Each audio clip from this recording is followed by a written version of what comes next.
여성 문학가가 있어요. 그 맥필리라고 하는, 맥컬리라고 하는 사람인데, 그 맥필리라고 하는 여성 문학가가 어린아이들을 위해서 충고한 글이 있어서 좀 갖고 와봤어요.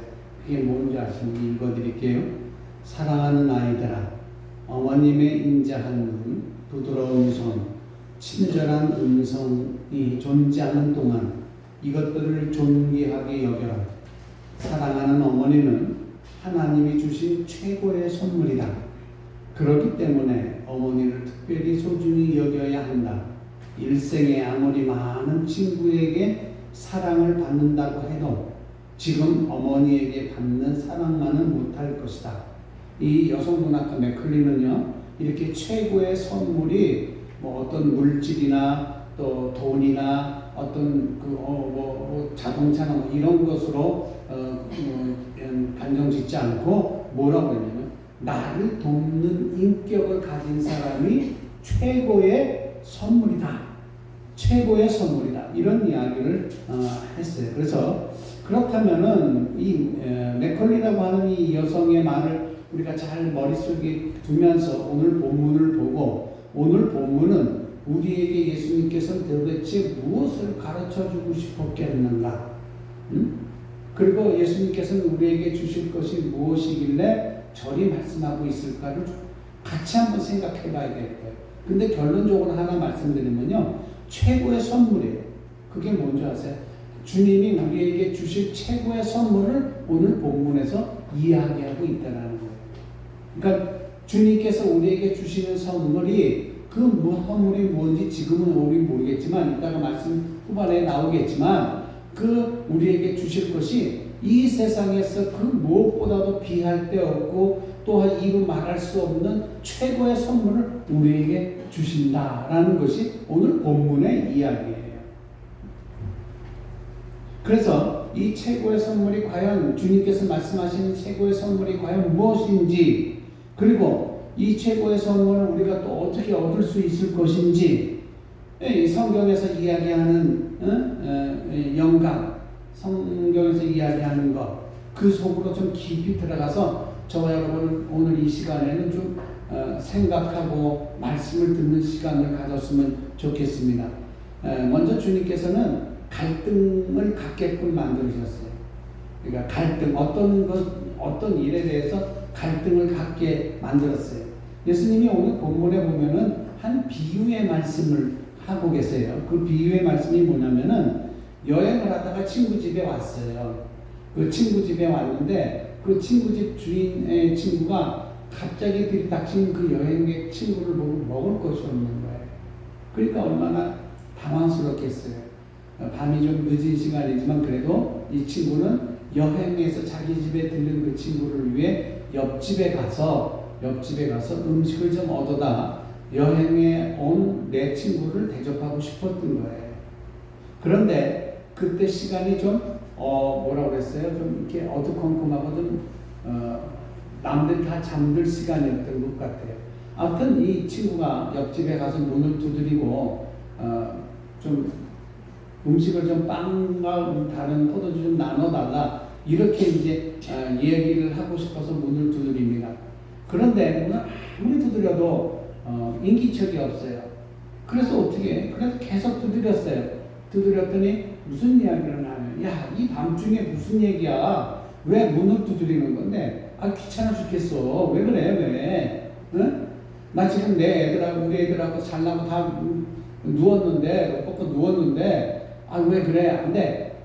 아, 이렇게 얘기를 한 거예요. 그래도 이 사람은 계속 두드리면서 미안하다.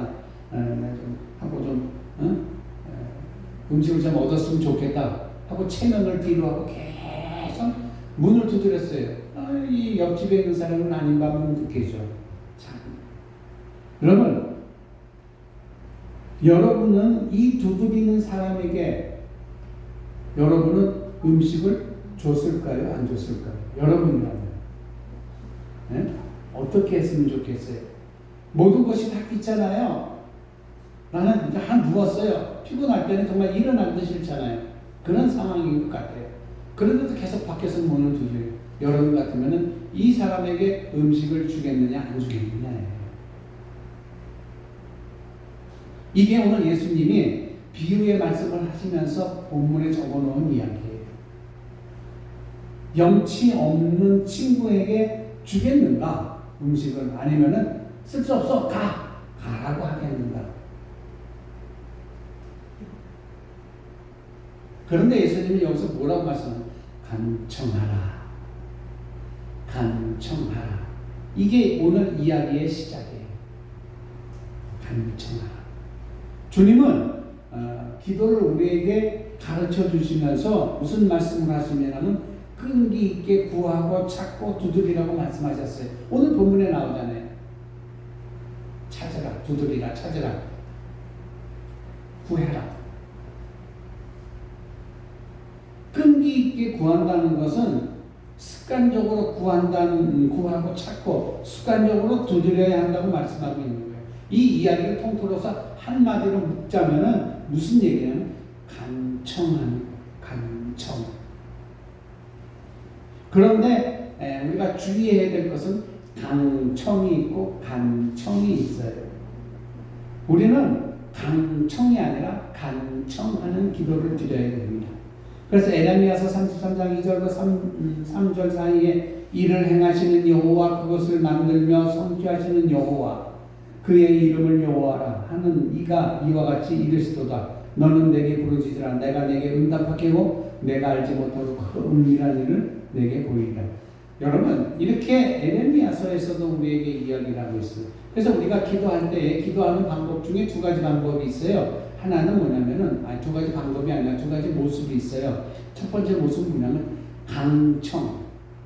강청하는 모습이 기도의 모습이 있고 또 하나는 간청하는 기도의 모습이 있어요. 강청하고 간청은 달라요. 그럼 강청하는 기도는 뭐냐면은 억지로 청원하는 기도예요. 억지로 청원하는 기도. 이건 강청. 그리고 간청하는 기도는 뭐냐면 이건 믿음의 고백이라는 거죠. 자, 성도들 가운데 이런 성도가 있어요. 내가 기도하는데 응답이 없어요.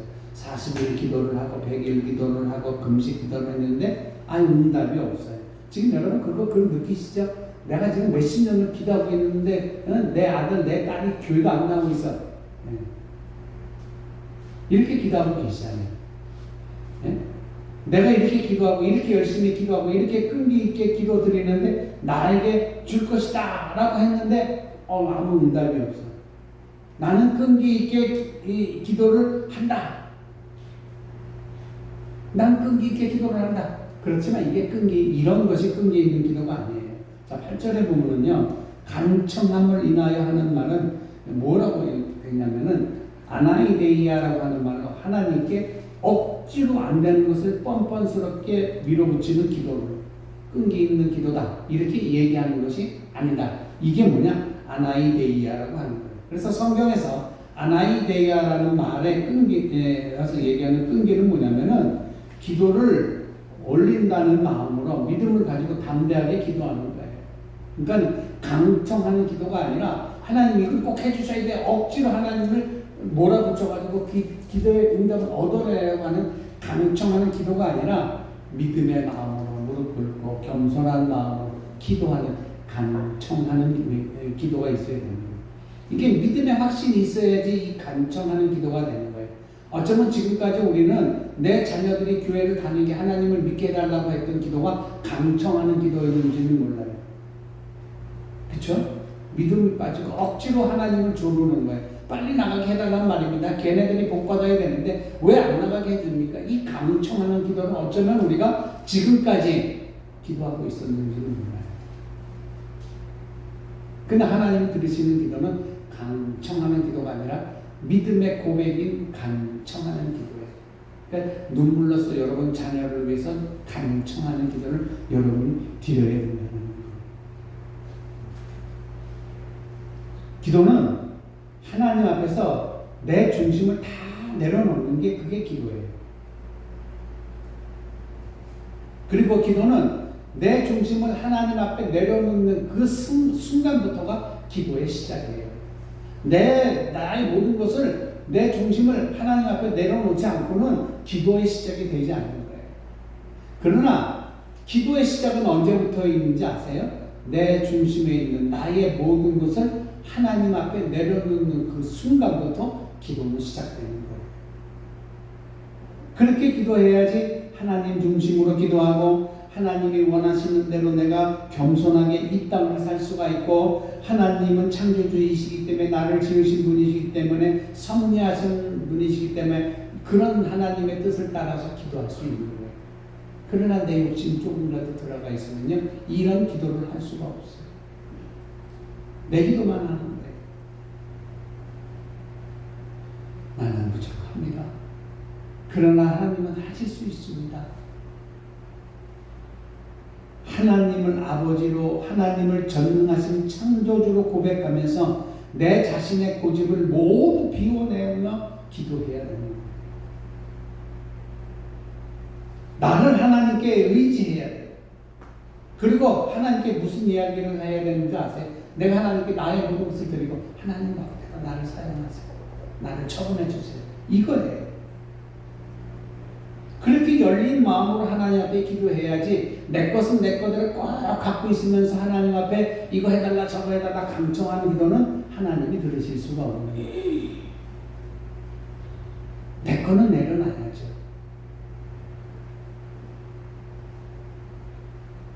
하나님께 영광을 돌릴 때 양식을 주시고, 하나님께 영광을 돌릴 때 용서하여 주시고, 하나님께 영광을 돌릴 때 나를 시험에 빠지지 않게 해주시고, 하나님께 영광 돌릴 때 하나님이 주인 되심을 내가 고백할 수 있게 되는 거예요. 바로 그때 기도를 올 때 하나님은 응답해 주실 겁니다. 할렐루야. 이 사실을 우리는 잘 알아야 되는 거예요.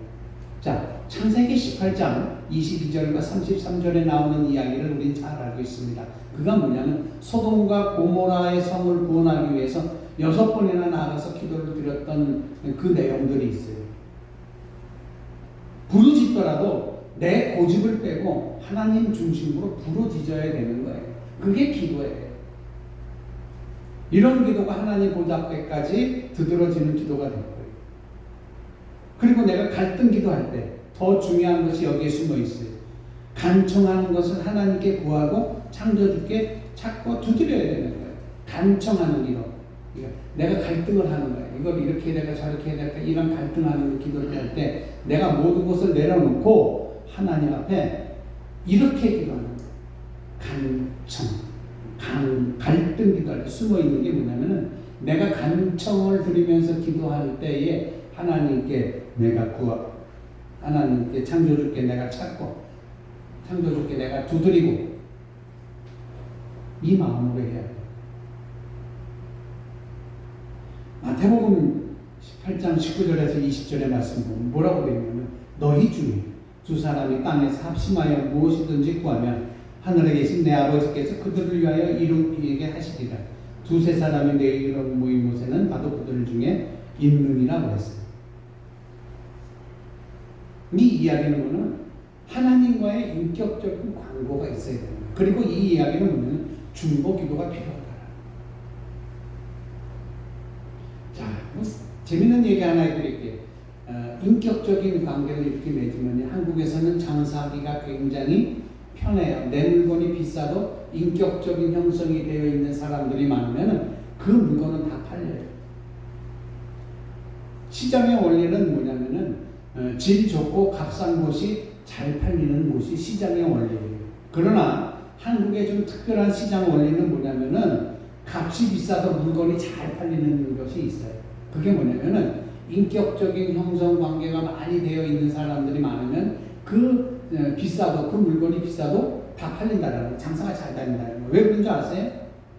그러니까 인격적인 형성을 많이 하고 있는 건 우리나라는 특별히 이제 뭐 계모임이라든지, 또 아니면 친척 일가들의 모임이라든지, 또 학연의 친구라든지, 또 아니면 동네 친구라든지, 뭐 이렇게 딱 있으면은 다른 사람들보다는 내가 아는 사람들의 물건 조금 비싸더라도 그 물건을 사주죠. 그거 왜냐? 인격적인 관계가 이루어지고 있기 때문에 그래요. 그래서 그 사람이 장사할 때 내가 인격적인 것을 많이 갖고 있을 때 그렇게 장사가 되는 거예요. 하물며 인간들도 이렇게 인격적인 관계를 이루고 있으면 장사도 잘 되는데, 우리가 하나님과의 인격적인 관계가 이루어지면 하나님은 어떻게 하시겠어요? 사람도 그런 거예요. 안 그래요? 사람도.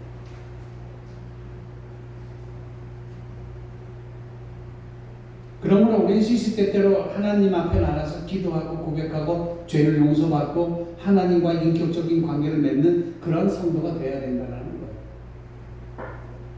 이럴 때 하나님과 인격적인 관계를 맺고 내 안에 있는 모든 것을 다 비워놓고 하나님 앞에 기도 드릴 때, 이때 하나님께서는 우리의 기도를 들으시고 하나님의 은총을 우리에게 베풀어 주신다는 거예요.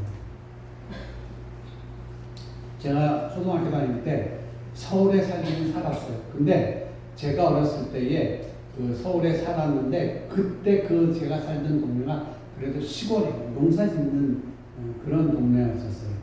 그때 우리 옆집에 있는 집이 굉장히 부잣집이었어요. 그 안에는 수영장도 있는 집이었어요. 그 집은 가을 벽가라고 참 높았어요. 가을에 이제 추수하고 나면 볏짚을 이렇게 쌓아두고 그러는데 그것도 높았어요. 그러니까 그 쌓아둔 게 어쩌면은 우리 지붕보다도 높을 때가 있었더라는 거예요. 그리고 그 집은 만석군 집이에요. 정미서도 운영하고 있었어요.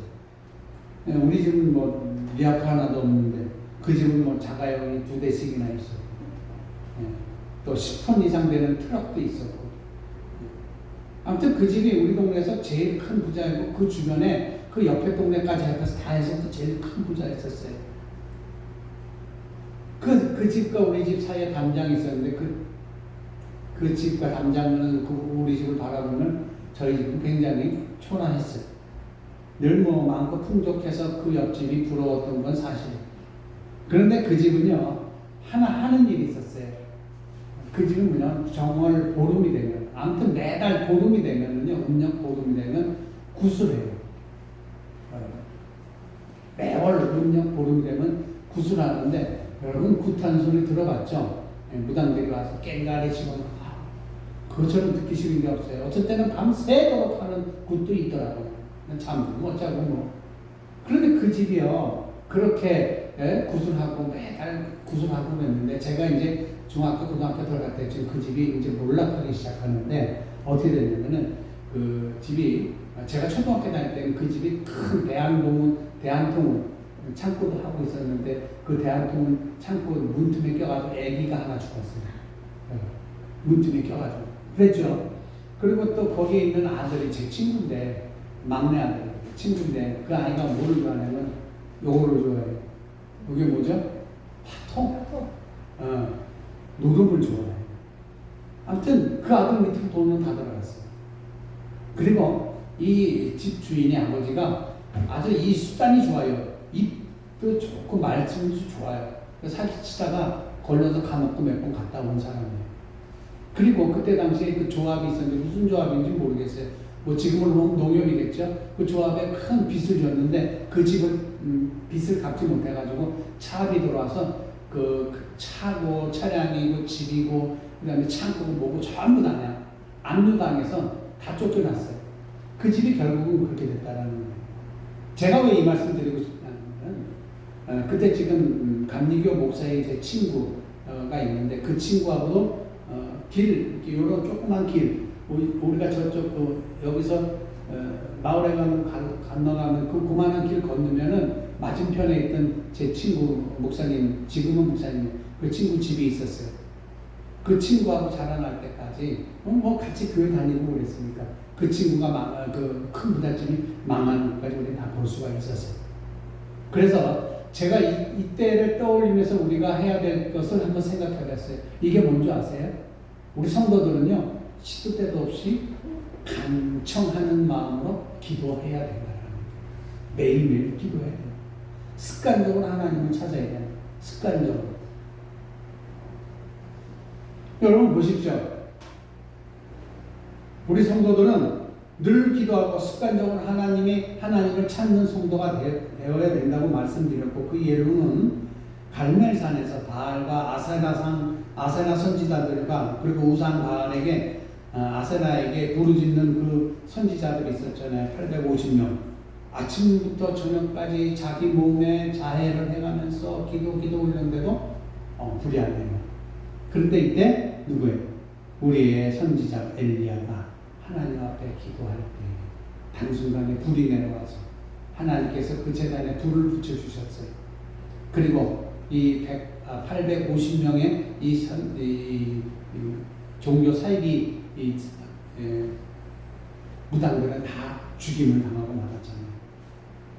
이 얘기는 뭐냐면요, 하나님과 인격적인 관계를 맺은 사람이 승리한다는 거예요. 엘리야를 보세요. 하나님과 인격적인 관계를 맺었기 때문에 승리할 수가 있었던 거예요. 하나님 앞에 나와 인격적인 관계를 우리가 맺어야 된다는 거예요. 하나님과 인격적인 관계를 맺어 구하고 찾고 두드릴 때 그때 하나님께서 응답해 주시는 거란 말입니다. 하나님께 구하는 자, 하나님께서 어떻게 해요? 책임지신다라고 했어요. 그래서 오늘부터 우리는 그동안도 잘 해오셨지만 오늘부터라도 큰 마음을 먹고 오늘부터 하나님께 나아가서 기도하는 저와 여러분이 되시길 주의 이름으로 간절히 축복합니다. 자, 그렇다면 하나님과 인격적인 관계를 맺어서 기도드리는 사람은 무엇을 주시고 그 사람에게 또 어떤 응답을 해주시는가?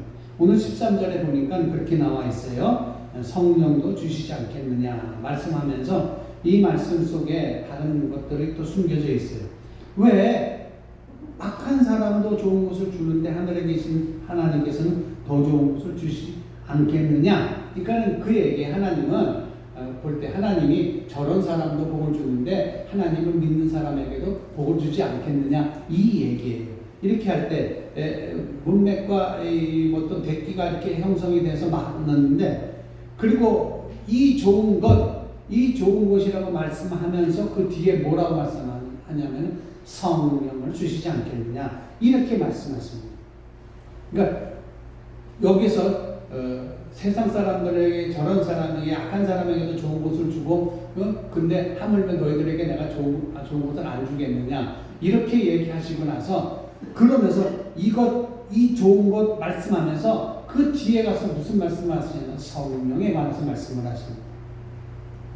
오늘 여기에 가장 큰 은혜가 담겨져 있습니다. 인간에게 주시는 이루 말할 수 없는 최고의 선물이 뭔지 아세요? 바로 이 성령이라는 거죠. 성령의 선물이에요. 하나님께서 우리에게 주시는 가장 최고의 선물이 뭔지 아세요? 성령이라는 선물이에요. 사도행전 1장 4절에 5절에서 보면 뭐라고 그랬어요? 너희는 예루살렘을 떠나지 말고 약속하신 것을 기다리라 하면서 성령 뭐 받으라? 성령 세례를 받으라 이렇게 했어요. 그래서 성령 세례를 받은 이 사람들이 성령께서 역사하셔서 초대교회를 여는 새 시대를 열었어요. 성령께서 역사하실 때 도망갔던 제자들이 흐트러졌던 제자들이 새 인격을 갖고 다시 나왔어요. 공부도 별반 못했던 제자들에게 어떻게 됐어요? 새로운 용기가 생겨서 그리고 새로운 시대의 비전을 갖게 만들어졌어요. 그리고 성령께서 모세와 함께 하실 때 이스라엘 백성의 생명을 구출하는 그런 일이 있었어요. 그리고 신약에 돌아와서 사도 바울, 사울에게 성령이 역사하면서 어떻게 됐어요? 성령을 받는 사울이 사도 바울이 되어서 정말 하나님의 진리요, 하나님의 계시요, 하나님의 말씀이요, 하나님의 비전을 온 천하 만민의 천하에 전하고 다니는 위대한 전도자가 되는 거 아니겠습니까? 그렇다면 이런 걸 다 종합해 볼 때 우리 인류에 있어서 가장 최고의 선물이 뭘까? 최고의 좋은 것이 뭘까? 그것이 권력일까? 그것이 명예일까? 그것이 힘일까? 그것이 돈일까? 아니에요. 모두 아니에요. 우리 인간에게 있어서 최고의 선물은 뭐예요? 성령이라는 거예요. 한번 따라해 봅시다. 나에게 있어서 최고의 선물은 성령이다. 할렐루야. 보세요. 다윗이 성령 받아서 골리앗과 싸울 때 이겼지 않습니까? 여호수아가 아얄론 전투에서 승리할 때 성령의 인도함을 받았지 않아요? 성령 감동을 받았을 때에 여러분 잘 아시죠? 현대적인 음악가 핸델이 메시아라고 하는 인류 부의 명곡이 됐고요. 또 레오나르도 다빈치에게 성령이 임했을 때에 천지창조라고 하는 멋진 그림을 또 그려냈고요. 성령과 만남으로 야곱은 인격이 변화돼서 형 에서를 만나서 하나가 되는 일을 이뤄냈어요. 성령의 인도함을 받아서 웰리스라고 하는 사람은 그 유명한 영화 배너를 쓰셨어요. 성령의 가문을 받아서 제이 뉴턴이라고 하는 사람은 산송가에 나와 있는, 아까도 여기 잠깐 나왔지만은, 나 같은 죄인 살리시 그네 놀라와, 성령을 받았을 때 이 아름다운 곡을 쓸 수 있었던 거예요. 그래서 이 제이 뉴턴이라고 하는 목사님은 자기가 작사 작곡한 곡을 가지고 신방을 다닐 때마다 놀랍게 이 찬양을 불러줬는데, 놀랍게도 그곳에서 성령의 역사가 또 일어났던 거예요. 또 보십시오.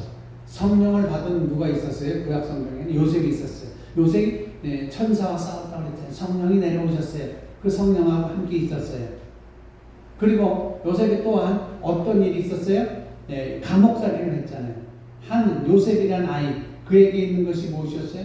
그에게 있어서 정말로 총리 대신까지 올라왔었어요. 왜? 성령이 함께 했기 때문입니다. 어린 요셉이 무엇이 있어? 어린 요셉에게 무엇이 있기 때문에 그 나라 왕도 이 요셉을 두려워했어요. 그 이유는 하나님의 신이 이 요셉이 갖고 있는 하나님과의 인격적인 관계, 하나님을 향한 믿음, 신뢰가 있었기 때문에 하나님이 거기에 감동하시고 하나님이 복을 주셨기 때문에 그러는 거예요. 그래서 하나님의 성령이 어떻게 해요? 요셉을 붙들고 있었어요. 그리고 인도하셨어요. 그리고 보호하셨어요. 그래서 세상에서 가장 높은 임금이 이 요셉을 두려워하고 있었던 거예요. 그 이유가 뭔지 아세요? 성령이 요셉을 붙들고 있었기 때문에 그래요. 오늘 이 시간, 지금 여러분의 저의 이름이 요셉은 아니지만 요셉과 똑같이 성령이 붙들고 계시는 저와 여러분이 되시길 주의 이름으로 간절히 축원합니다. 여러분, 세상에서 권력이 높은 사람도, 세상에서 돈이 많은 부자도, 힘 있는 어떤 골리앗도 성령님께서 함께 하신 사람은 이길 수가 없었어요. 그들은 하나님이 붙들고 계시기 때문에 그 누구도 이길 수가 없었던 거예요. 성령께서 역사하실 때 새로운 비전과 인격과 꿈과 힘과 용기와 우리나라의 새 시대를 열어주시고 또 열어주실 것입니다. 그렇게 될 수 있는 것이 뭐냐면 우리에게 주신 최고의 선물, 바로 성령입니다. 성령. 이 성령의 역사를, 성령이 역사하실 때에 이 나라가 변화될 겁니다. 70년대 초반부터 우리 80년대까지인가요? 정확히 기억은 안 나는데 여의도에서, 여의도 광장에서 부활절 예배를 온 성도들이 모여서 드리고 하는, 그때 당시 우리나라의 기독교가 가장 붐했던 때가 아니에요. 그러나 지금 보세요. 성령이 우리를 떠나고 계시니까 교회들은 무너져 가고 있고, 성령이 우리를 떠나니까 많은 교회가 문을 닫고 있어요. 그래서 성령이 우리에게 주는 그 선물, 최고의 선물은 성령이라는 그 자체. 이걸 우리는 받을 줄 알아요. 그래서 우리나라의 모든 그리스도인들이 이 성령을 받아서 또 한 번 신앙의 변화가 일어나고 이 나라가 변화되는 그러한 아름다운 나라가 되었으면 좋겠다는 거예요. 이 신앙의 역사가 한때 새로워졌어요. 이 신앙의 역사가 있을 때 인격이 새로워졌어요. 이 신앙의 역사가 있을 때 사회가 새로워졌어요. 그래서 모두가 성령 받은 하나님의 사람들이 되었다는 거예요. 그래서 여러분 아까 처음에도 말씀드렸던 맥컬리가 세상의 최고 좋은 것은 권력도 힘도 물질도 아니다, 인격이라고 얘기했잖아요. 이 세상에서 최고의 선물은 예수께서 보내신 성령이에요. 이 성령께서 역사하실 때 사람은 능력 있는 사람이 되고 인격의 새로운 시대가 열리고 그 사람에게, 성령이 함께하는 사람에게 비전이 활짝 열려요. 우리는 하나님의 변화가 최고의 선물을 구하고 또 최고의 선물을 찾고 또한 최고의 선물을 받을 수 있고 구할 수 있는 그 문을 두드리는 그런 성도가 되게 우리를 기다리고 계시는 하나님께서 우리가 하나님 앞에 겸손히 엎드린 성도들에게 하나님께서는 이 세상에서 가장 이루 말할 수 없는 최고의 선물을 주신다고 했어요. 그 최고의 선물이 뭐냐? 성령이에요. 이 최고의 선물, 성령을 우리에게 충만히 부어주신다고 했어요. 할렐루야. 이 성령에 충만히 부어주신 이 성령의 인도함을 받아서 우리 교회와 여러분과 여러분 가정과 그리고 여러분 자녀들에게 이 커나큰 비전이 확 열리기를 주의 이름으로 축원합니다. 여러분, 이것을 위해서 함께 기도하는 저와 여러분 되시길 주의 이름으로 간절히 축원합니다.